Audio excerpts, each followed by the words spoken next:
Cabernet Sauvignon vines were planted in '85, so they're well over 20 years old. The first vintage was in '89, so we're looking at our 20th vintage coming up. But the soils are basically calcareous and igneous rock and limestone soils, with the calcareous and igneous at the top and the limestone more toward the bottom of the hill.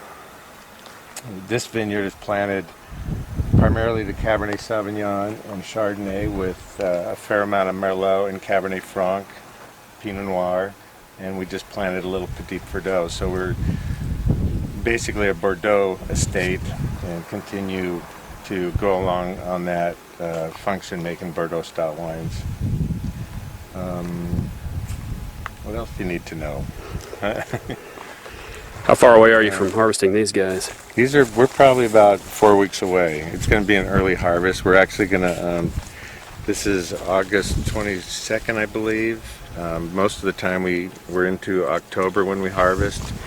I think it's going to be a little bit of an early harvest this year, with our Chardonnay and Pinot Noir probably coming off in about 3 weeks, and then diesel in 4 to 6 weeks, depending on the weather. How many cases of Cabernet Sauvignon do you produce? We produce about 1,000 cases a year ourselves. We produce about 6,000 to 7,000 cases on average a year for the Carmody McKnight brand, and then we sell some of the grapes also to some neighboring wineries as well. How many acres do you have planted for Cabernet Sauvignon? In Cabernet Sauvignon, we're at 18 acres. The whole ranch is 160 acres, and we're planted to about 80 acres. About half the ranch is planted.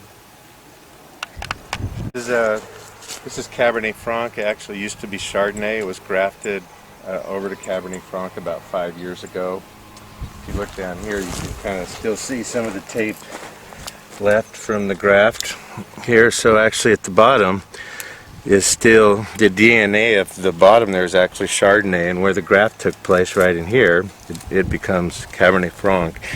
So when we did that, we took the opportunity to change the trellis system a little bit, so we've got it on a nice vertical system which brings the canopy up and exposes the fruit to the sun. What age are these vines? Well, these vines are same as the Cabernet Sauvignon. Oh, okay. The planted vine is over 20 years old, but we grafted it again about 5 years ago. And actually some of our best Cabernet Franc comes right out of here. We used the cutting to make the graft with our own cuttings from another Cabernet Franc block, which is right to the south of us here. If you just pan around, you'll see Cabernet Franc. And that's just on the older style trellis system with what's called the California sprawl. And what's your total planting acreage of this? Cabernet Franc? Uh-huh. We're at about 20 acres now with this addition. And how many cases, just as a varietal Cabernet Franc, do you produce? Well, it's actually it's pretty sought after from us. We have a little bit of a cult following for our Cabernet Franc.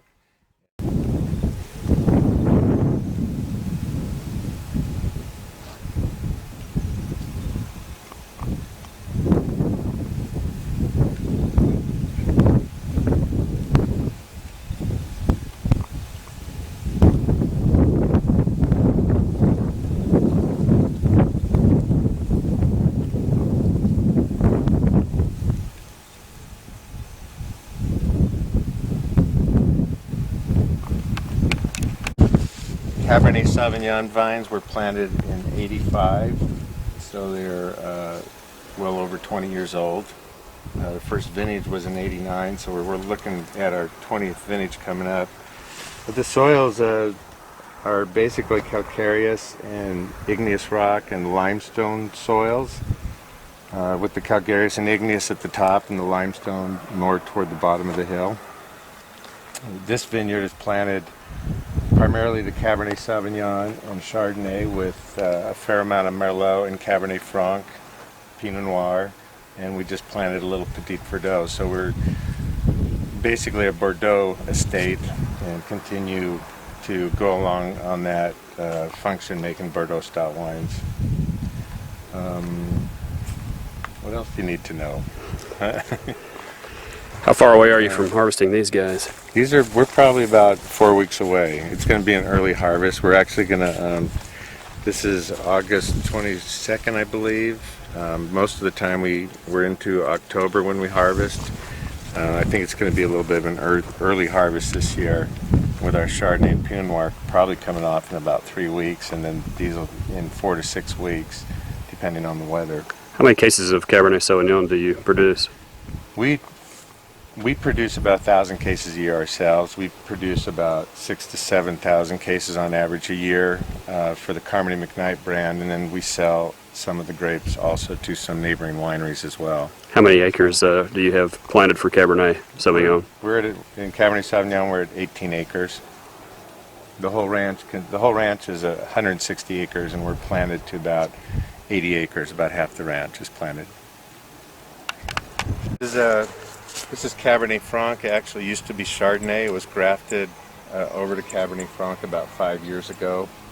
If you look down here, you can kind of still see some of the tape left from the graft here. So actually at the bottom is still the DNA of the bottom. There's actually Chardonnay, and where the graft took place right in here, it becomes Cabernet Franc.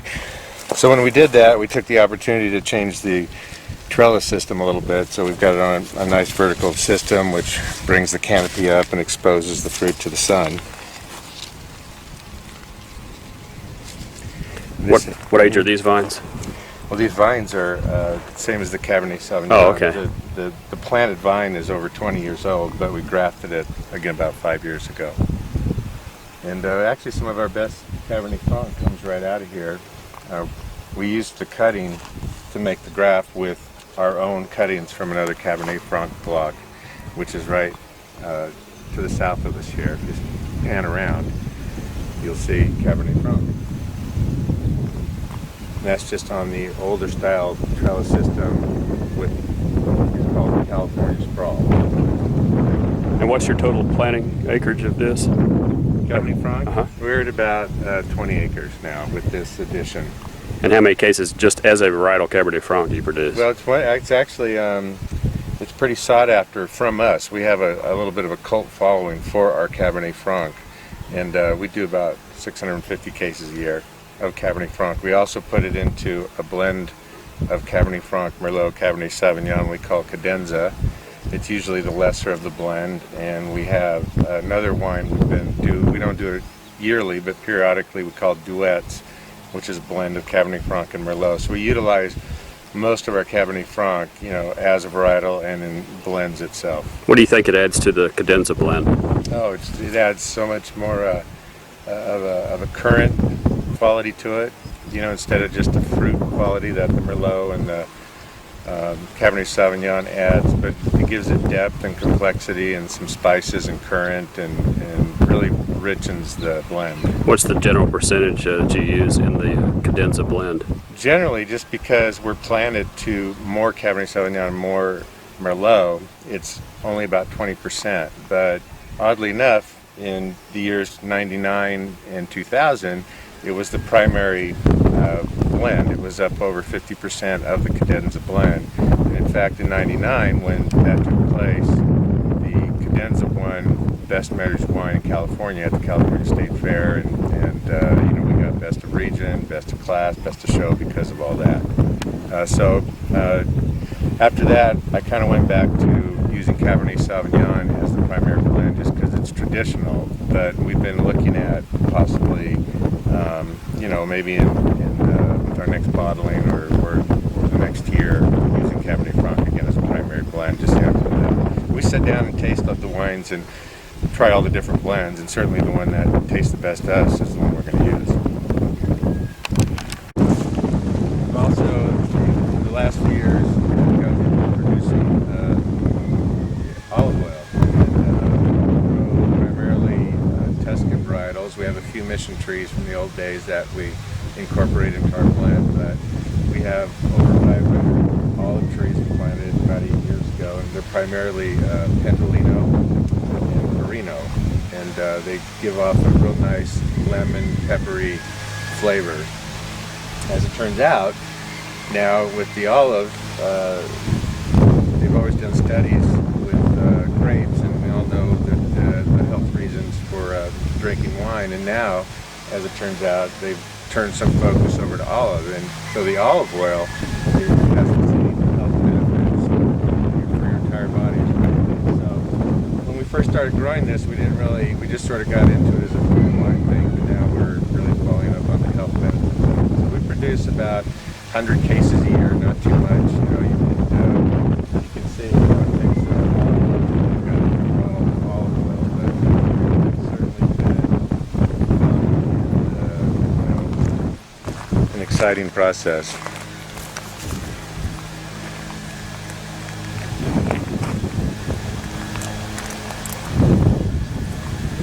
What age are these olive trees? These are 8 years old. And they're similar to the grape. You plant, you train them up. It takes about 3 years to start to get a crop.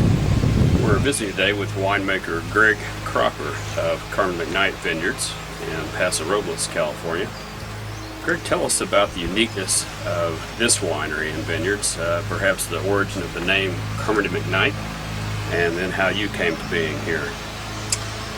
Well, Carmody McKnight, this property was purchased by Gary and his wife Marion Conway over 40 years ago in the early 60s. Gary was a television star at the time in Hollywood. He was in a show called Land of the Giants in the late 60s, and prior to that, a show called Burke's Law. His wife Marion is a former Miss America. So they had strong ties to California at that time. Gary actually found this property when he was visiting a friend on the east side of Paso Robles, and came up for a good old hootin' barbecue, and kind of fell in love with the area. Went home, kind of forgot about it. Was invited up again the next summer, and thought, you know, gee, maybe I could take a look at some property around here. As it turns out, the realtor had a helicopter, and they proceeded to come look at this specific property. It was on the market, and the pilot, being somewhat of a daredevil, decided to buzz some deer, tangled in some power lines, and they crash landed up on the hill here in front of us. And so Gary felt so bad that he muddied the gentleman's hillside. He bought the place that day, you know, signed the paper. So that was then. Gary owned the place for about 25 years. Didn't even really think about planting grapes, and then in the late 70s, early 80s, there was a little bit of an explosion for can we cut here? Yeah, You're going to sure. screw things up? Yeah, he just kept getting closer and closer. Yeah. He's going to keep it going, guys.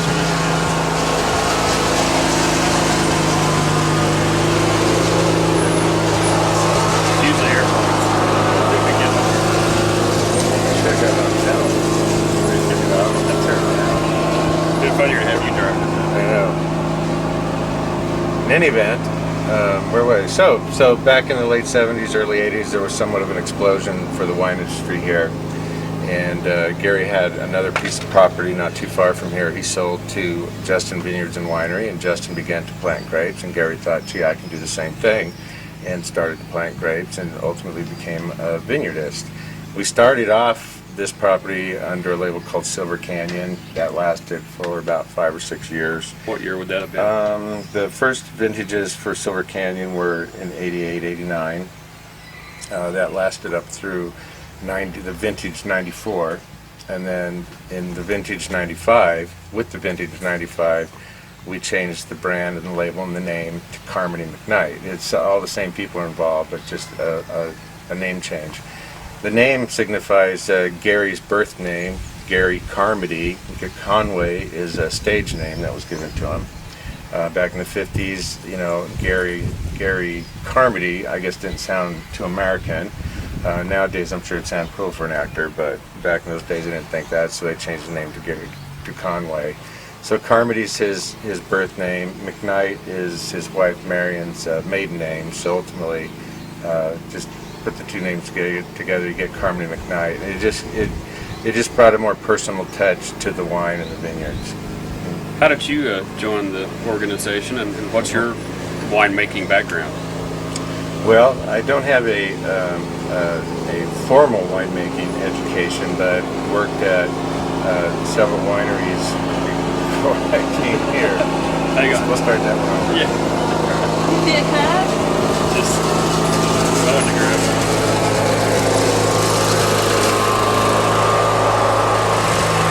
You got perfect water. Yeah, like definitely grass. Oh. Definitely grass.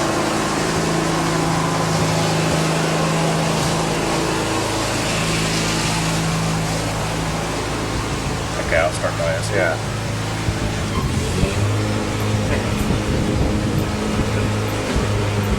See, it's still loading, so.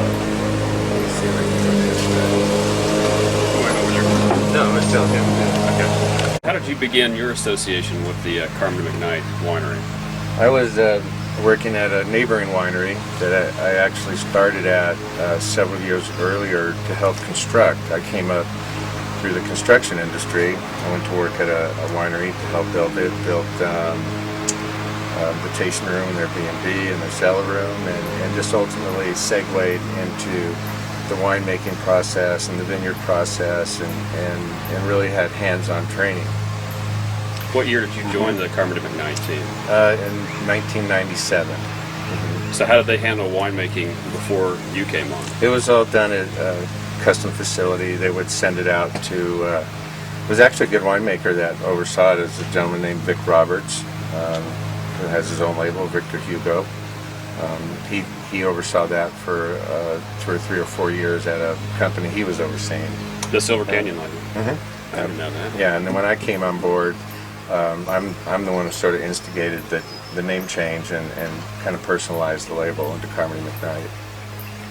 Tell us a little bit about the Paso Robles appellation, rainfall in this area, temperature swings in the summertime night to day, and a little bit about the soil composition. We had talked about some of the shale in the vineyard earlier, but what makes this vineyard area so unusual, because you can literally produce most of the popular grape varieties, which is a claim to fame that Napa, Sonoma, Mendocino, virtually no other California wine growing region can accomplish. How is that possible?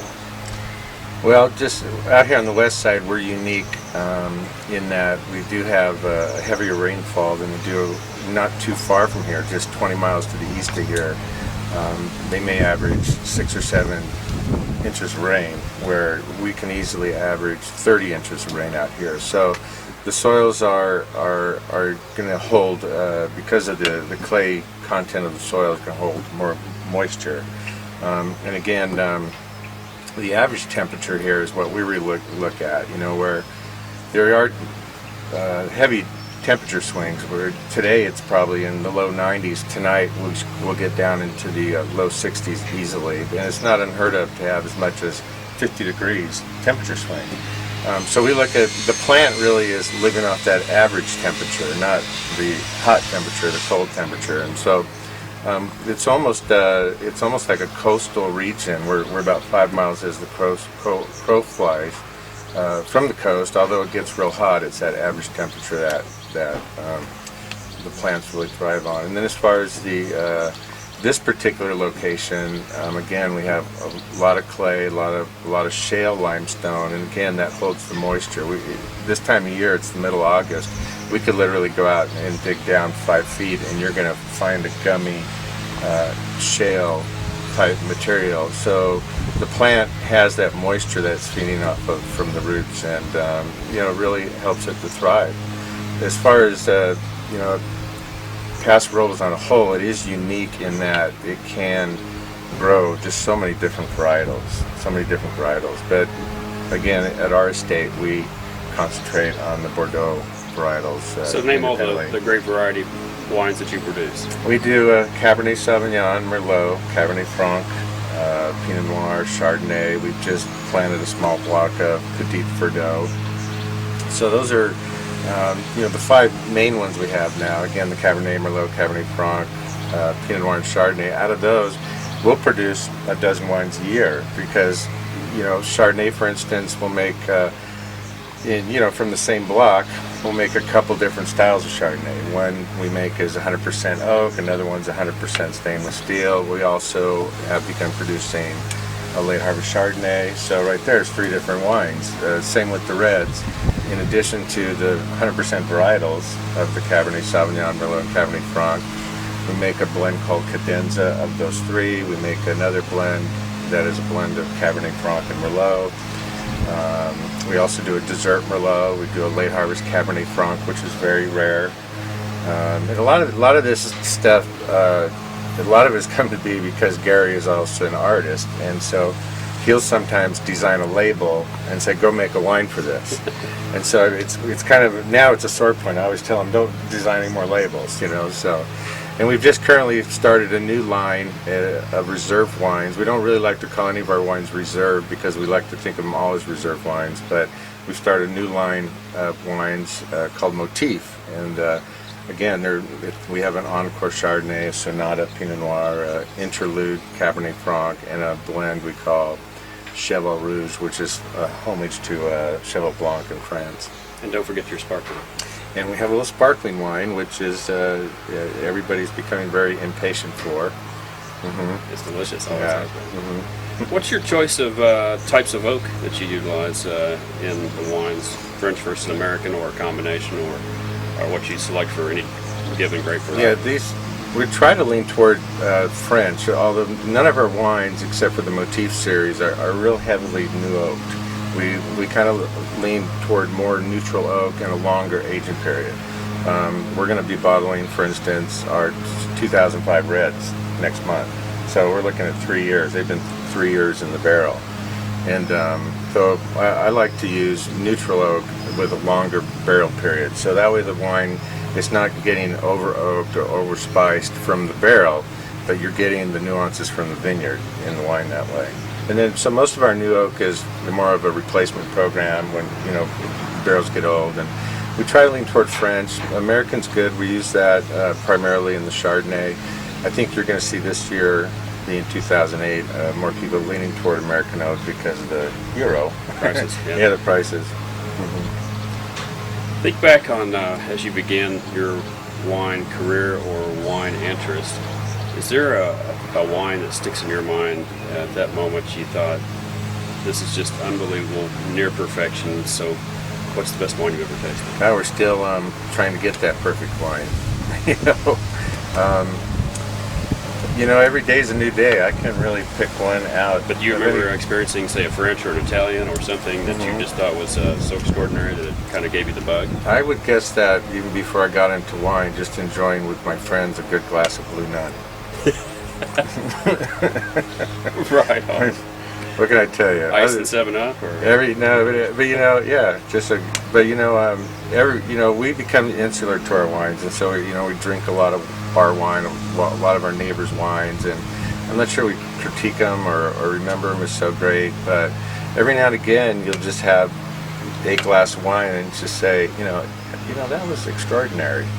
So there's many of them. What do you think is the best wine with your career tenure here at Carmody McKnight that you've produced so far? Well, again, I'm a little jaded, but we'll let the critics answer that, and they chose the 99 Cadenza as being the number one. It got a 98 score, several gold medals.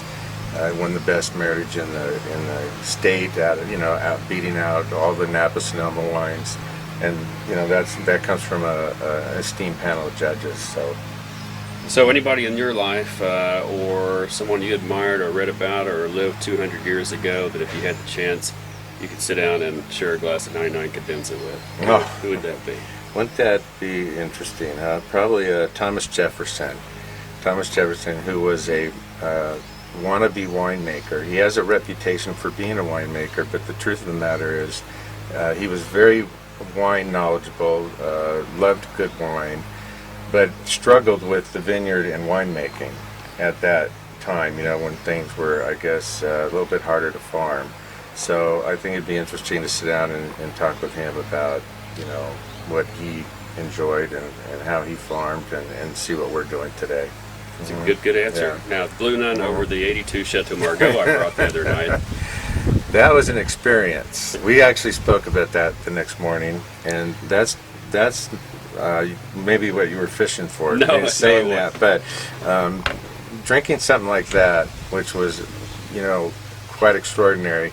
In fact, I said the next morning, you could have decanted that, and we could have drank it the next morning, and it would have been better. Probably so. It would have been better. And we discussed it with Gareth, who was visiting, and he what his comment was, he said it wasn't like having a glass of wine, it was like having an experience. Yeah. Well, let's hope that most people find that same opportunity experience with many of your wonderful creations. Well, we like to think so. Well, they've always been good. They keep getting better, and with the new line and with the new offerings, we've got a lot of great things to look forward to in the future. Yeah. And we appreciate the time you've taken with us, and we'll look forward to Carmody McKnight wines and the multiple flavors and all the new labels Gary's going to create and flavors by default. Very good. Thank you, Greg. Thank you.